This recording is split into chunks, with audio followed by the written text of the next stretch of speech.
We are coming at you live from Hartsville, South Carolina. I am honored to be here with the founder and CEO, president of JBE, Mr. Jerry Ellison. Thank you for joining us today. Thank you, Derek, for having me and allowing me to be here. All right. Well, today we are going to talk about the do's and don'ts of serving on boards. I'm excited about this topic myself because I serve on a few boards and have served on others, and I'm curious as anyone to know what your feedback is going to be today. So we'll get started right away. So could you start off by just telling us some of the pros of joining a board? There are many. One of the main pro is that you expose yourself and your company to executives and individuals, major corporations. That's, again, good for you. The other thing is that these boards have information that's shared with them, many times information that the public has yet to receive. You're exposed to this information, again, that will help you. And then too, by being on board, you have the opportunity to look at or learn about new contracts or businesses that are coming into the area. And then finally, another pro is that you can network with these individuals. They can, you can learn who they are and some of the things that your company can benefit them, and then they can learn who you are and what your company can do for them. So being on boards, it's a major plus for individuals. Fantastic. Well, so you told us about the pros, and there are many pros to being on boards. Now, can you tell us what some of the cons may be? Yeah, some of the downside on it. Well, one of the downsides is that it can become time consuming. Your being on a board can require meetings sometimes a number of times a month. So again, that time is taking you from your business, and so consequently commuting back and forth. Another con would be you have to be on a board for a while in order to really understand what the board is all about. So spending that time to learn what they are all about and how you can add to it. And then the other thing that you have to be conscious of, sometimes being on a board can cost you, because some boards need funding, and so they may actually ask you for some of that funding. Yes. Yes, I know firsthand about that one. So I can definitely relate to that. So his investment oftentimes, and not only time, but also monetarily as well. What are some of the do's that you would recommend to people out there? If you do decide to be on a board, then you need to give your point of view. You're there to add to the board, whether you are a minority, a woman, but they want your point of view. So be sure to give that, so that now the board can benefit from your experience. Another do is to be there. To be there at the meeting, as many as you can be, so as to support the activity that this board is set up for. Mm-hmm. Yes, that's a great point. I've seen many cases in some of the boards that I serve on. You know, there's kind of that 80-20 rule, where 20% is doing 80% of the work, but yeah, the more participation. And I know how much many of these groups depend on their board, so attendance is a big factor of that. What about the don'ts? Can you elaborate on that for us? The don'ts would be that, you might feel, well, I don't have as much experience or know as much as other members of the board, so I'm going to be quiet. I'm not going to share.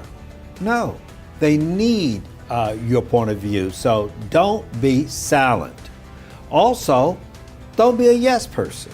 In other words, there may be someone that you highly respect on the board, and you say, well, they must be right all the time. Well, that could be, but express yourself. Let them know what you're thinking, because the board needs that. Mm-hmm. The other thing is, just don't show up. That you've been appointed or you've had the privilege of sharing this board, so please be there. Mm-hmm. Great point. Is there any advice that you can give on what boards to join?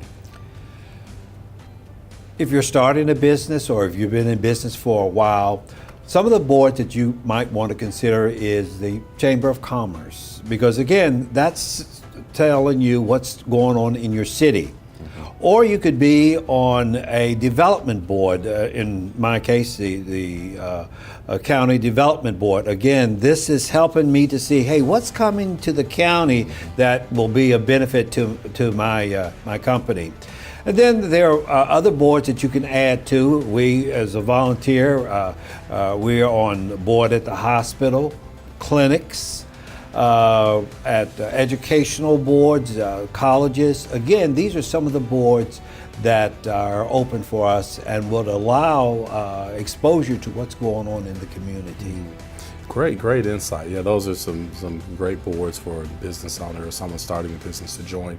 I'd like to go back to the planning board. I know there are planning and zoning boards and those types, and I've served on one of those myself. What do you say to the person who may feel intimidated to say, hey, okay, these are builders and contractors and people that know all the nuances of building. I'm just, I'm a citizen, I'm a layman, I'm a business owner, I don't know about that. Well, what do you say to that person? You remember earlier I said that sometimes it takes you a little while to understand the purpose of the board, but you will see that, again, not only will you be able to add, but you'll be able to get something from the board. I know that being on the county board for a while, it took me a few months to understand what all they were doing. But once I was able to understand that, then I would be able to glean things that would not only help me, but help other businesses that I knew in the community. And so I'll just allow yourself a little time. Don't just allow these boards to be so intimidated that you say, I'm not going to be on them. Right. You can benefit, but also remember, they can benefit from whatever knowledge you have and whatever point of view that you might have. So they will benefit from, even in my case, my little knowledge. Okay.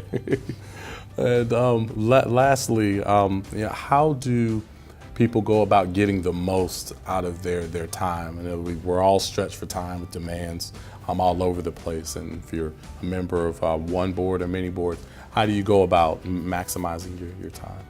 Well, one of the things that I look at is not just short-term value, but long-term. Look at it from the long term. Many boards you're on from 2 to 4 years. Your experience will indeed benefit the board and will also benefit you as well. So look at it not just as something that you're going to be on and off in a year. Look at it long term, and that way, again, you'll see the benefit and provide benefits as well. Well, this has been very insightful for myself. For, looking at boards and being on boards, to also having aspirations to one day form a board.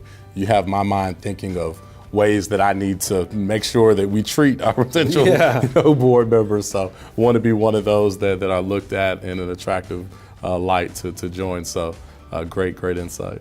And there is a myth that some people might have about being on boards, and that all boards are paying boards. Oh, yeah. Yeah, they're not. They're not. I've never been on one one of these days, but they're not. But again, you provide value because, again, you provide value for the community that you're in and these boards that they're serving.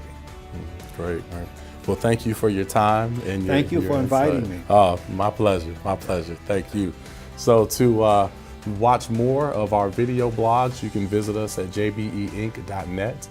You can also schedule a tour or reach out to us. We look forward to seeing you soon. Thank you.